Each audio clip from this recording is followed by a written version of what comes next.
Vou ter que olhar de perfil porque eu detesto. É vídeo? Aí já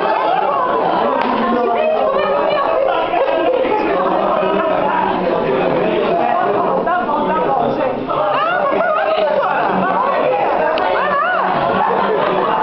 Depois pra esse menino tirar.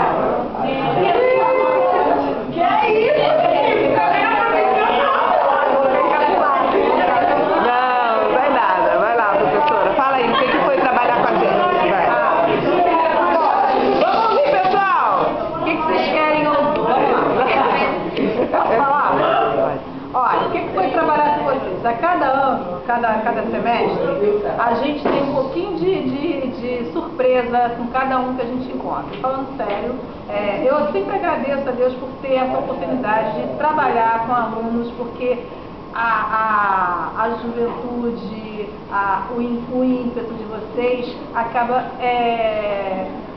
fortalecendo a nossa inspiração, né? Porque a gente trabalhar com educação, trabalhar ser educador é uma inspiração. A gente tenta passar algumas coisas que a gente aprendeu nessa caminhada e a gente tenta, né? Pelo menos eu tento, meu compromisso comigo e com vocês é de passar, assim, sempre coisas boas, né? Nunca ser aquele professor que vocês vão odiar um dia, olhar para trás e pensar assim: Deus me livre, não quero encontrar pela frente, como eu já tive, eu atravessar a calçada, isso nunca. Né? Eu quero que fique guardado, assim como um dia uma aluna me disse uma coisa que eu guardo